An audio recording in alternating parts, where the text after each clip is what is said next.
What if a simple plant growing in your backyard could generate electricity around the clock? While solar panels go dark at sunset and wind turbines stand still on calm evenings, researchers at Wageningen University discovered something extraordinary. Living plants combined with soil bacteria can produce continuous power. No batteries required, no moving parts, no fuel deliveries, just a plant doing what plants have always done. At the end of this video, you will know how to build one yourself for less than the cost of a dinner out. Welcome back to Garden Explained with Harry. Subscribe so you never miss another secret hidden in plain sight.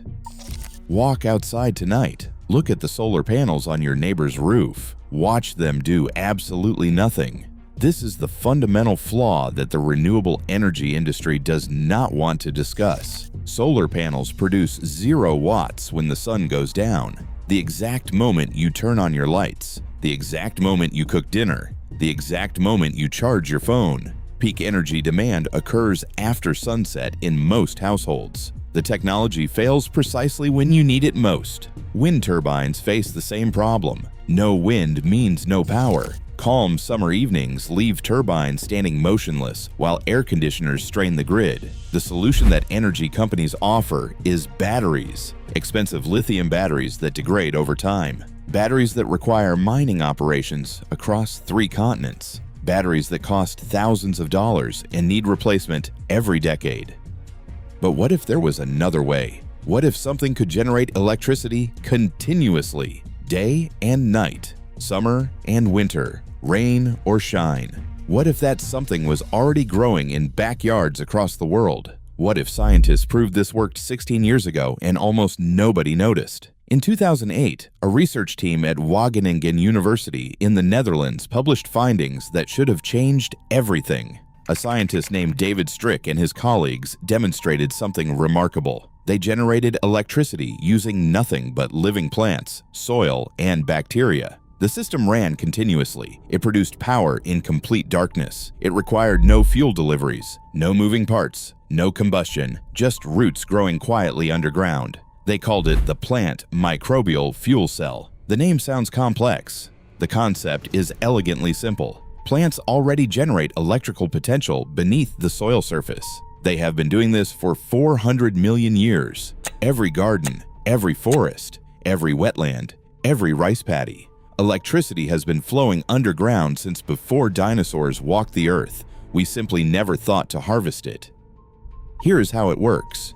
You learned in school that plants perform photosynthesis. Sunlight hits leaves and leaves convert carbon dioxide and water into sugar. The plant uses that sugar for energy and for growth. Simple enough. But here is what your teacher never mentioned. Plants produce far more sugar than they can possibly use. Researchers have measured this precisely. Up to 70% of the organic material produced through photosynthesis cannot be used by the plant itself. The excess has to go somewhere. It goes out through the roots. Every living plant on Earth constantly leaks sugar and other organic compounds into the surrounding soil. Scientists call this rhizodeposition. Think of it as plants sweating energy into the ground. The numbers are staggering. Studies show that 17% of all carbon fixed by photosynthesis gets released through the roots. Some plants release even more. Up to 20% of everything they produce through photosynthesis ends up in the soil. This is not a design flaw. This is how plants feed the soil ecosystem. But from an energy perspective, this is free fuel being dumped underground every second of every day. Now here is where the bacteria enter the story. Your soil is alive. A single gram of healthy soil contains billions of microorganisms. Among them lives a special category called electroactive bacteria. These microbes do something extraordinary. They breathe electrons. Most organisms use oxygen for respiration. Electroactive bacteria use metal particles, iron, manganese, any conductive surface they can attach to. When they consume organic matter, they release electrons directly onto these surfaces. In nature, those electrons simply dissipate into the ground. But what if you gave those electrons somewhere useful to go? In the late 1980s, scientists discovered a bacterium called Geobacter in river sediments. Geobacter attaches directly to conductive surfaces and transfers electrons without any chemical intermediary. No soluble compounds, no shuttle molecules, direct electron transfer from cell membrane to electrode. The discovery earned researcher Derek Lovely recognition across the scientific community, but the full implications took decades to realize. Combine these two phenomena: plants releasing organic compounds through their roots, bacteria consuming those compounds and releasing electrons. Insert electrodes into the soil and connect them with a wire. Electrons flow, current generates. Electricity appears, not from burning anything, not from spinning anything, from life itself doing what life has always done. The Wageningen team proved this worked. They used reed mannagrass growing in laboratory containers. They achieved 67 milliwatts per square meter of electrode surface. Not enough to power a house, but enough to prove the concept. Enough to demonstrate that living plants could generate continuous electricity. Enough to open a door that had remained closed for all of human history. The early numbers were modest, but the potential was not. Researchers calculated the theoretical maximum. If every efficiency could be optimized, plant microbial fuel cells could generate 3.2 watts per square meter. A rooftop measuring 100 square meters could produce 320 watts continuously, day and night. Enough to power LED lighting throughout a home. Enough to run sensors and communication equipment. Enough to matter. Other research teams took notice. Scientists began testing different plant species. They discovered that wetland plants perform particularly well. Spartina anglica, common cordgrass found in salt marshes, generated 100 milliwatts per square meter.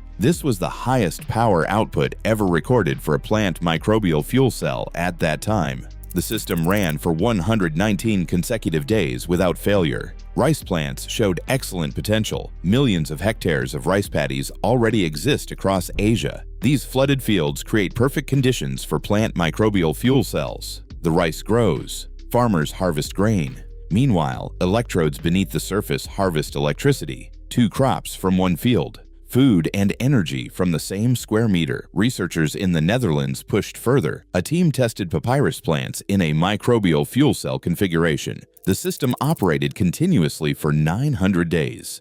Over 2.5 years of uninterrupted electricity generation from a single planting. No maintenance, no fuel, no replacement parts. Just a plant doing what plants do. The science expanded rapidly through the 2010s. C4 plants emerged as particularly promising candidates. These include corn, sugarcane, and many tropical grasses. C4 plants evolved a more efficient form of photosynthesis. They produce more sugar per unit of sunlight. They also release more compounds through their roots. More root exudates means more fuel for bacteria. More bacterial activity means more electrons. More electrons means more electricity. One study tested a C4 plant species over 151 days. Maximum power density reached 679 milliwatts per square meter. This was nearly 7 times higher than the original Wageningen experiments. The technology was improving. The numbers were climbing. The potential was becoming harder to ignore. Applications began emerging.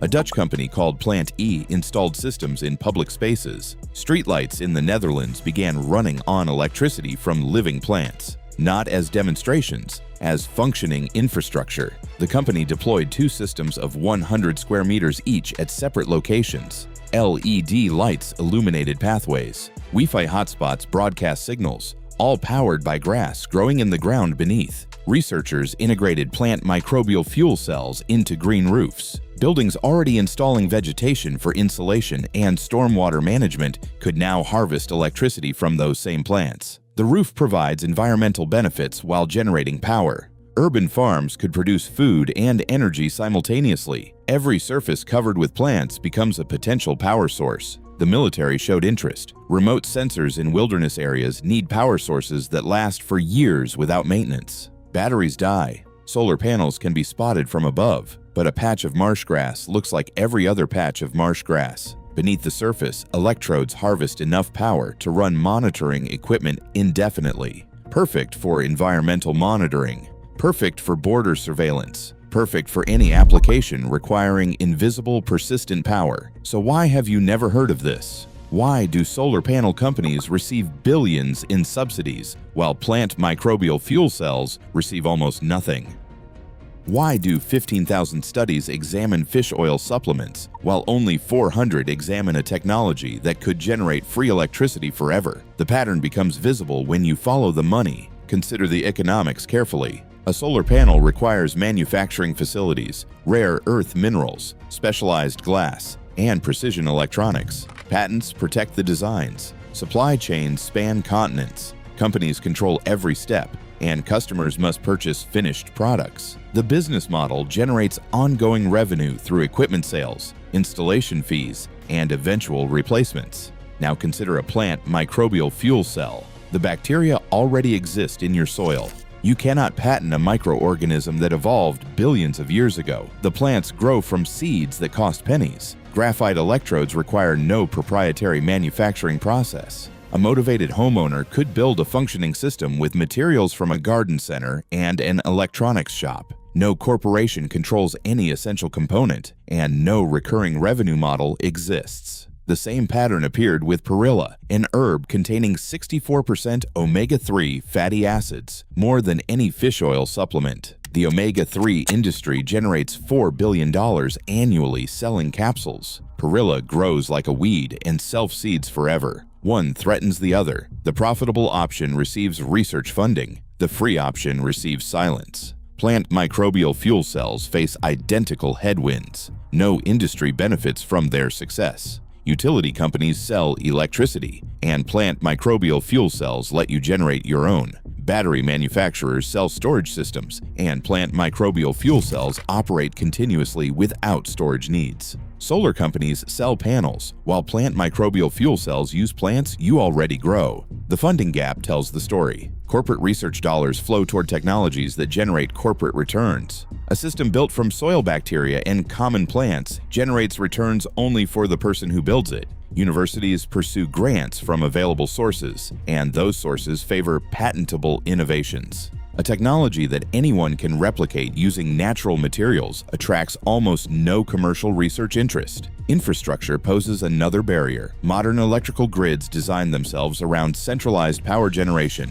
Large plants burning coal or splitting atoms. Transmission lines carry high voltage across hundreds of miles. Transformers step power down for neighborhood distribution. The entire system assumes electricity originates far away and travels to reach you. Plant microbial fuel cells produce low-voltage direct current. They are perfect for powering devices locally, and they are terrible for feeding into existing grid infrastructure. The technology works best when it bypasses utilities entirely, when it powers lights in your garden directly, when it charges phones in your shed, when it runs sensors in your greenhouse. The optimal use case involves no utility company at all. This is precisely why the technology threatens existing business models. Not because it could replace the grid tomorrow, but because it demonstrates that electricity can exist outside corporate control, because it proves that energy independence is physically possible, because it shows that the fundamental resource underlying modern civilization can emerge from a bucket of dirt and a living plant.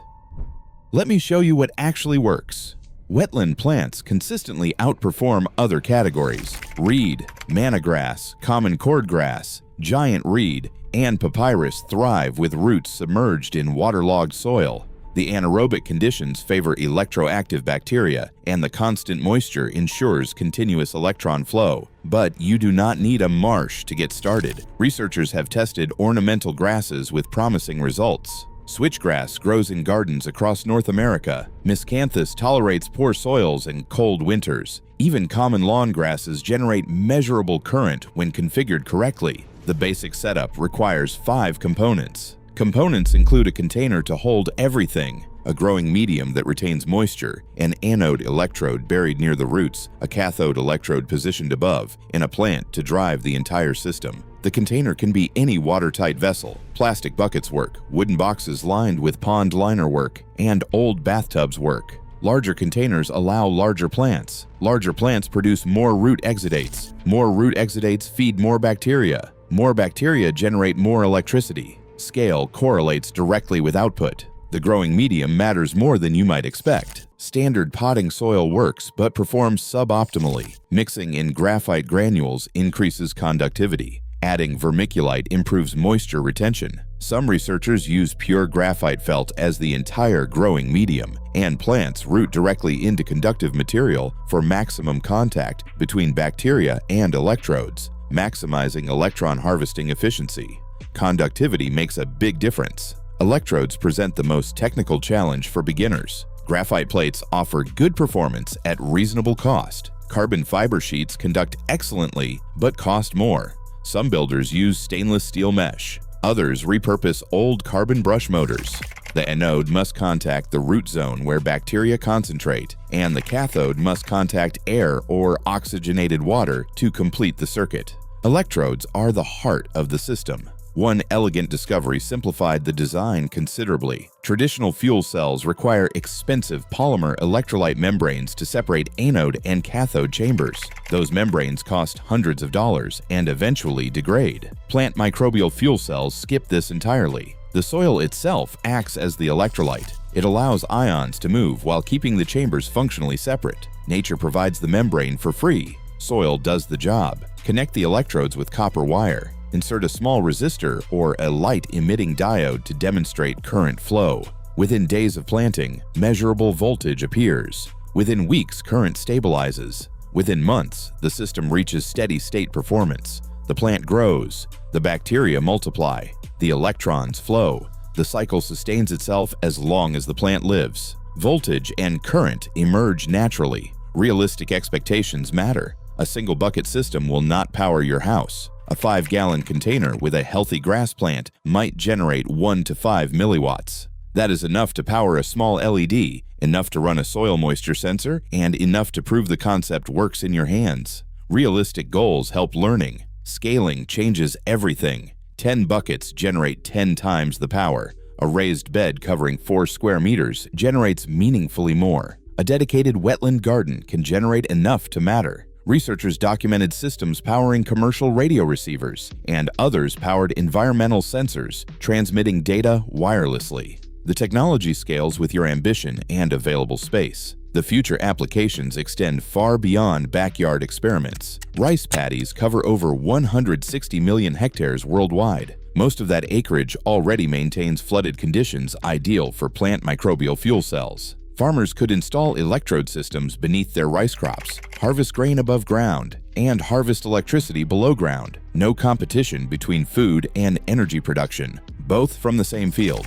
Electricity from the soil is a complementary yield. Wetlands cover 6% of Earth's land surface, hundreds of millions of hectares currently performing ecological functions: water filtration, flood control, carbon sequestration, wildlife habitat. Add electricity generation to that list. Constructed wetlands treating wastewater could simultaneously produce power. Green infrastructure could become green energy infrastructure. The theoretical ceiling remains distant from current achievements. Present systems operate at a small fraction of maximum potential. Electrode materials continue improving. Bacterial communities can be optimized. Plant selection grows more sophisticated. Every variable offers room for advancement. The technology stands where solar power stood in 1975. Early, crude, obviously promising, obviously underinvested. Current published records show power densities approaching 1 watt per square meter under optimal conditions. Theoretical calculations suggest 3.2 watts per square meter remains achievable. A factor of 3 improvement, not through breakthrough discoveries, through engineering optimization of known principles. Imagine your garden 5 years from now. Ornamental grasses lining pathways, each clump rooted in electrode-embedded soil, wires running beneath mulch to a central collection point, a charge controller feeding a small battery bank, pathway lights glowing through the night, not from grid power, not from solar panels dark since sunset, from grass doing what grass has always done, growing, photosynthesizing, releasing root exudates, feeding bacteria, generating electricity. The bacteria already exist in your soil, billions of them, waiting in every handful of earth. The plants already grow in nurseries down the street. The electrodes cost less than a restaurant meal. The knowledge exists in published papers anyone can read. The only question remaining is whether you will be the one to. Subscribe now and watch the next video to discover more secrets hidden beneath your garden.